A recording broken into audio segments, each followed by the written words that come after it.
Political persuasion and manipulation is not only an art but also a science, and since anyone can ramble about the art part, in this video you are going to learn the science of political persuasion. This video shows you the influencing techniques that politicians use to persuade people to vote and support their policies, even when it's not in the voters' best interests. Hi, I'm Dei-Rasi and welcome back to my channel, and you are watching Power Move. Before I dive further into this video though, for me, please like this video, subscribe if you haven't as yet, and hit that noti bell. Stick around as there will be much more after this break.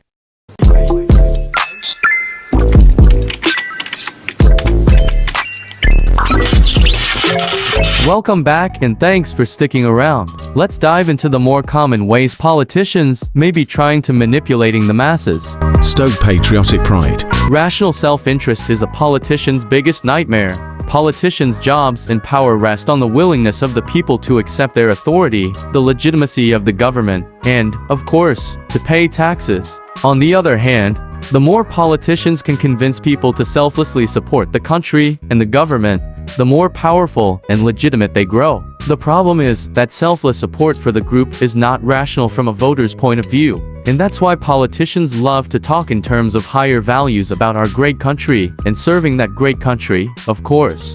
The bigger and less homogeneous the country, the more politicians need those abstract ideals, enter us, how great we are, how good our values are, and, my absolute favorite, what we stand for. Persuasion explained. Sales manuals invite salespeople to pitch their products using the what's in it for me model. Even Robert Greene recommends appealing to people's own self-interest, and, in general, that's good practice. But the WIFM model doesn't work for me in politics. WIFM is a model of social exchange, and in politics, appeals to identity trump social exchange. Why so? Because if people went deep in answering the question of what's in it for me, the answer would be not much. Just think about it. Your vote counts for nothing mathematically. Hiding part of your income is often more rational than declaring in full. Serving in war means risking your life for a badge. Your political activism has little, if any, impact, but takes a huge amount of time. So what then is the political solution? The evidence suggests that the key to spurring people into supporting organizations beyond the legal minimum lies in preventing people from thinking in terms of rational exchanges, and that's why leaders must appeal to higher ideals of honor, responsibility, and motherland. There's nothing wrong with that, but the question is, are you helping your fellow citizens with your behavior? Or are you helping mostly the persuasive politician? Answering that question can help you avoid falling prey to political persuasion. Example: Kennedy's "What can you do?" Kennedy's line in his inauguration speech is the most famous example of what I call selfless political manipulation. You already know the line, but I would like you to focus on what comes right before that, and this is it.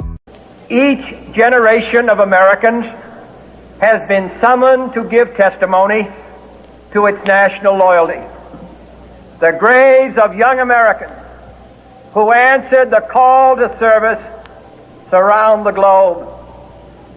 National loyalty, graves of young Americans scattered around the world. Did anyone stop to think about what that means? A little later, Kennedy asks, will you join in that historic effort? The only rational answer here is no thanks. But of course, Kennedy's political persuasion worked, and people cheered, and a little later, after the build-up, comes the famous line, ask not what your country can do for you, but what you can do for your country. Ask not what your country can do for you. Ask what you can do for your country.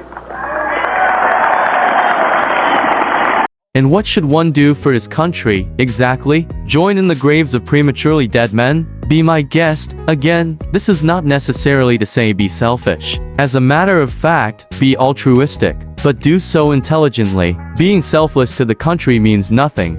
The country is an abstraction that often only means supporting the elites, the arms producers, and big business, or the stickers producers if you're going the redneck way. I'm glad I wasn't the only one to notice. And Steven Pinker recently listed Kennedy's speech as an example of anti-enlightenment ideals. In my model of social manipulations, I call these pro-group feints. Mold your voters.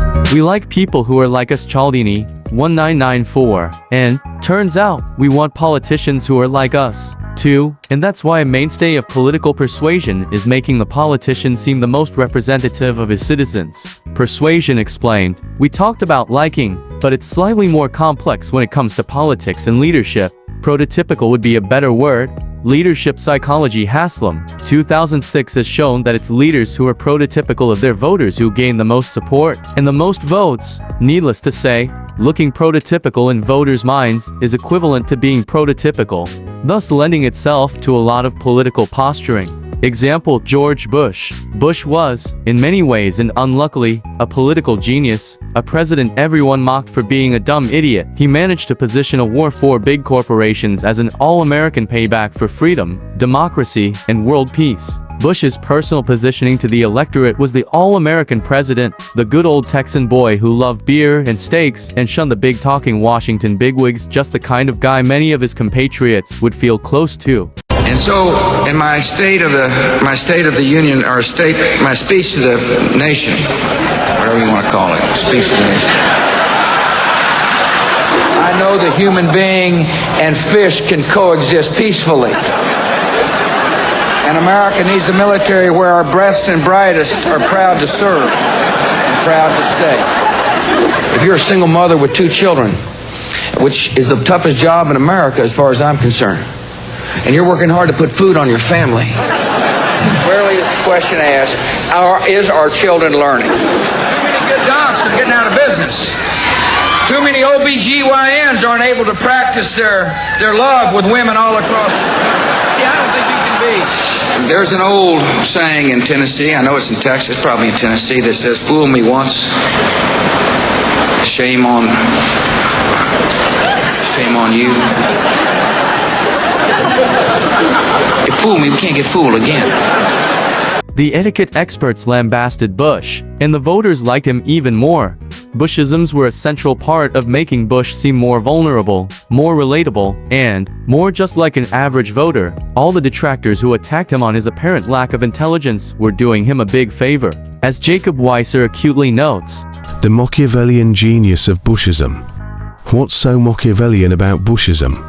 It's the genius of using a weakness as your representative quality. think about it, when you choose a weakness as your representative quality, you can't be attacked on it. As a matter of fact, the more your opponents attack your manifest weakness, the stronger you become antifragile, something to think about for wannabe politicians. And here is where we pull up the handbrakes for this video. However, please join us again tomorrow for part 2 as we continue to dissect how politicians manipulate people to do their biddings. Remember to like this video, subscribe and leave your thoughts below. Also, share this with a friend. I'm Dei-Rasi and I'll catch you in the next one. Walk good.